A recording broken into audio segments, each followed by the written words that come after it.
Yo, what's up? We're gonna do a track breakdown of my tune Brain Dead, which recently came out on Drama Club Records. I'll just play a quick playthrough of the intro and a little bit of the drop, and then we'll dive right in.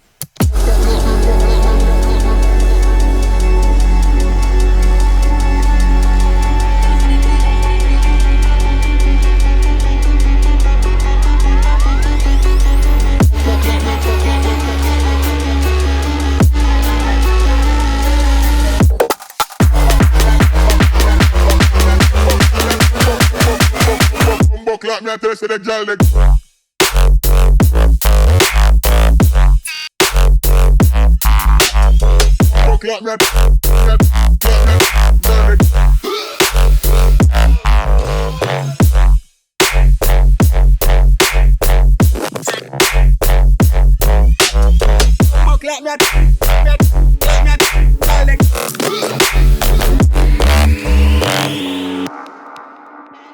Okay, so I gave you guys the project file to this, I think last month. So if you want to dissect the project as I go along, go ahead and download that from one of the earlier posts. But let's just start with the intro, and we'll go from top to bottom. So I did a very simple kick on the one. This just helps with DJing and tapping the song in on CDJs. And then I also have a basic hi-hat loop. I like to have some type of percussion in the intro of my songs. This helps with the DJing aspect and the mixing aspect of things. So those together are like this. Really simple. This is just going to keep the momentum, the energy going in the track. And then we have this audio sample. And what this basically is a resample of the bass sounds. And I stretched it and put a bunch of effects on it to basically turn it into noise. And then I'm just using it as an atmosphere for the song. And then you can hear during the build-up sections, I'm doing some transposition modulation. So I'm pitch bending this kind of white noise atmosphere and using it as a riser in my build-up. You'll see me do this a lot in my tunes. I think this is what helps create a cohesive sound or cohesive vibe in your song. Since this sound is from the bass, even though it doesn't sound like it's the bass anymore, it's still from that same source. So they all kind of are related in a way. So let's move on to the synths.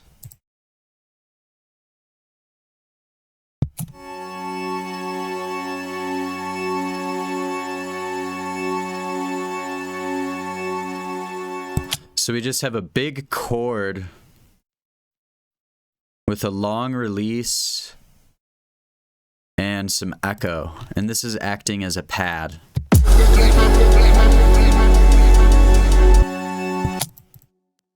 And then it's layered with that. So we basically have these two, I believe, F minor chords, F sharp minor chords, layered on top of each other, creating tonality, creating an atmosphere. And then we have a respace. Really simple. As you can see, the first 8 bars, the respace just holds out the root note.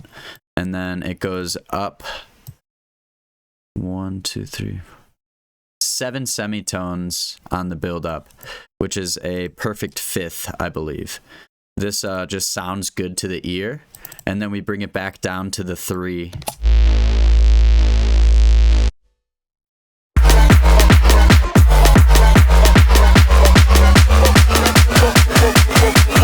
clap me and tell the girl.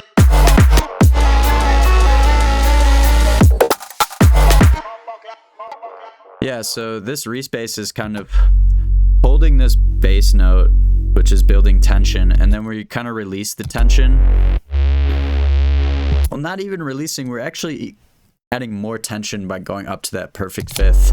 And then down, giving a sense of, oh, we're going to resolve here, but as you can hear, we keep building up,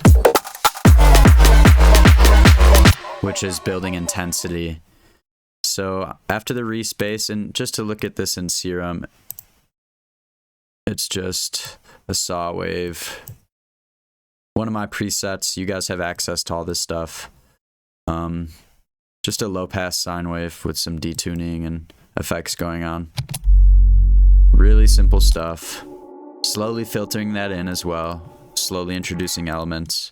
And then we have this ARP, which also filters in. You also notice it starts with this washout. So it's starting really wet and then it's becoming drier and drier as we come through the intro. This gives it a sense of it's far away and then it's coming closer and closer. Next we have some more ambient effects stuff. Even more of that. And then we have the classic war horn, the big brass hit. It says it's in G, but as you can see, I transpose it down to F sharp so that everything's in key.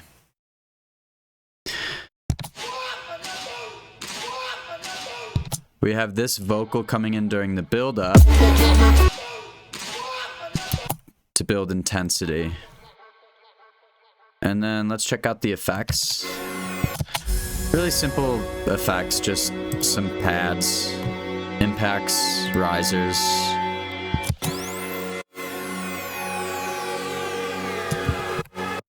The next thing I want to go over is the build-up drums and this kind of silence section that I think is a huge factor in creating this nice build-up that we have going on. So we have your typical build-up, drums are speeding up, percussion is speeding up, things are filtering in, things are filtering out. I'm not going to dive super into how to make a build-up. I want to kind of point out what makes this song unique, I guess. So you can see after 4 bars, so halfway through our build-up, we have a silence section. So we have everything cuts out and we have this fill. And right after that, things start speeding up a lot extra. This is super effective. I highly suggest trying it. As you can see, I just cut out everything other than some fills and some drum elements. I also, as you can see, I'm automating the on-off of some stuff. Or actually, maybe not. Nope. Take that back. I'm not doing that. But as you can see, I cut everything out. So we have this this contrast going. This helps build tension.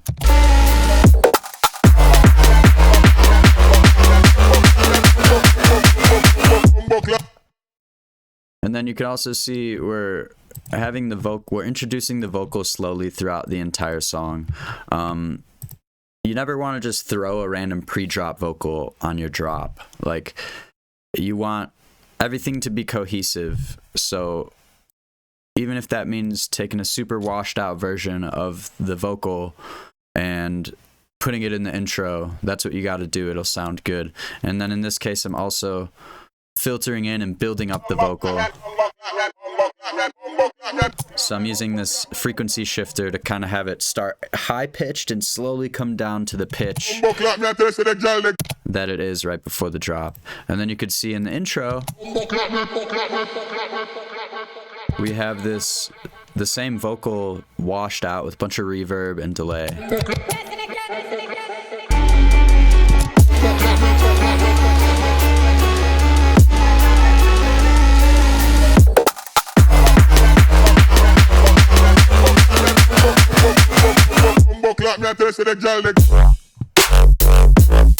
Okay, let's go into the drop drums. We have a kick. And you can hear every other snare has an extra layer. I really love doing this. This helps kind of get an A-B vibe going, or like a back and forth vibe. You can hear we're adding this layer. And then we have just a simple quarter note hat following the rhythm of the bass line. As you can see over here, we have a double hit because our bass line does a double hit. It's another thing I really like to do. Support your main idea. So if you have a bass line, have elements in your song following that bass line. In this case, we're using the percussion to follow that bass line. So if we listen to that hat mixed with the bass,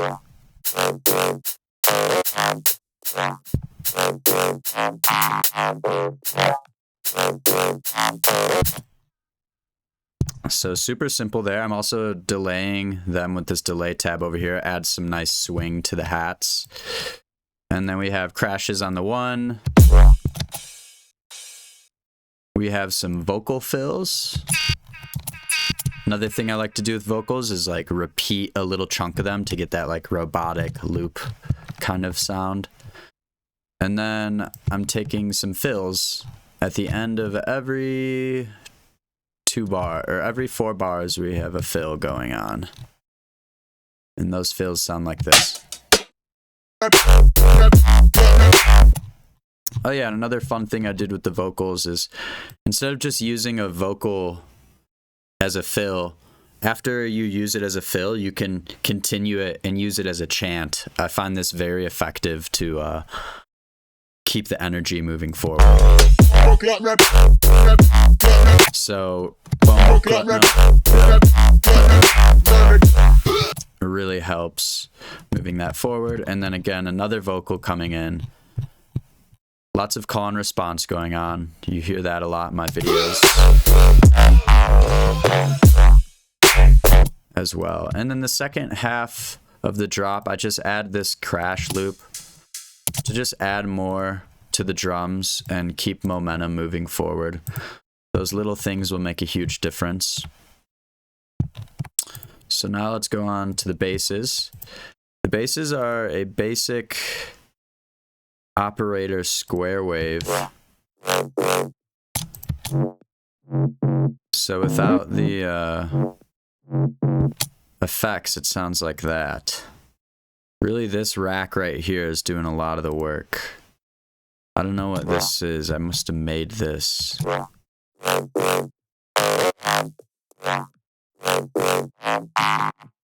One thing to note here is you can see all these bass hits are way off grid. And this is giving everything its own space. We don't have these transients stacked on top of each other. So yeah, having your bass notes off grid and also playing a catchy melody is really what's driving this idea home.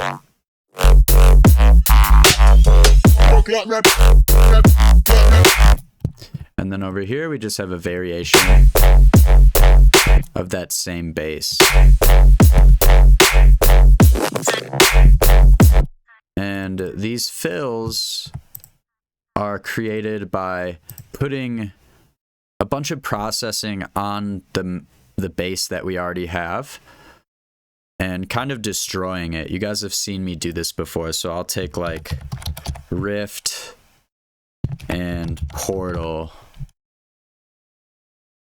and we'll do random presets on the bass group. So now we can have something like this.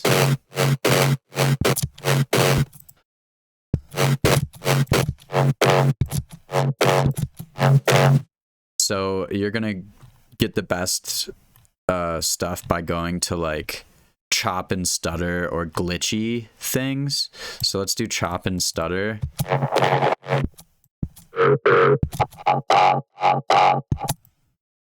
So yeah, you could just mess around with plugins and resample a bunch of audio and then use the good sections as fills. So you can see that's what I have here. we open this up, we have just a bunch of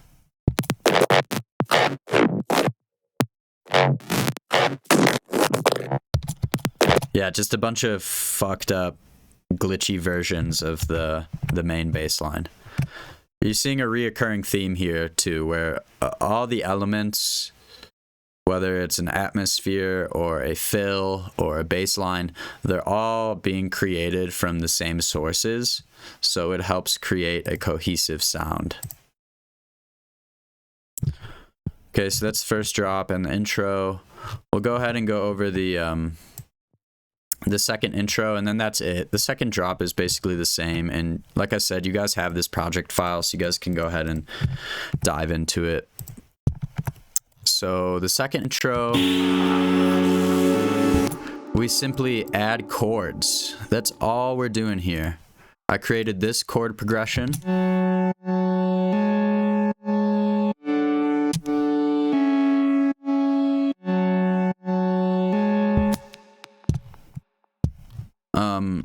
So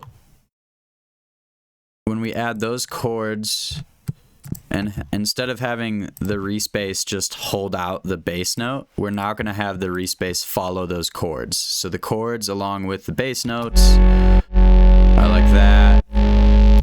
And then we add that ARP, we add that pad back in.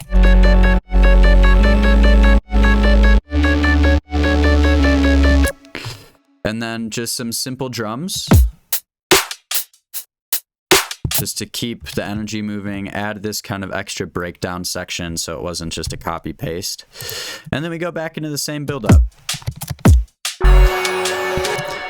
But this buildup has the chords.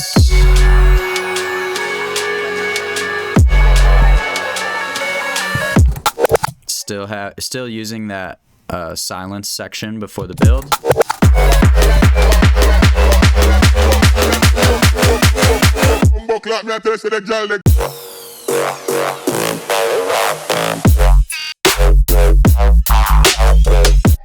Yeah, and that's pretty much everything. I'm gonna end the video here. I think that's a decent breakdown of everything. Let me know in the comments any other track breakdowns you guys want of any of my songs specifically. And yeah, as usual, I hope that was helpful. Hope you learned something.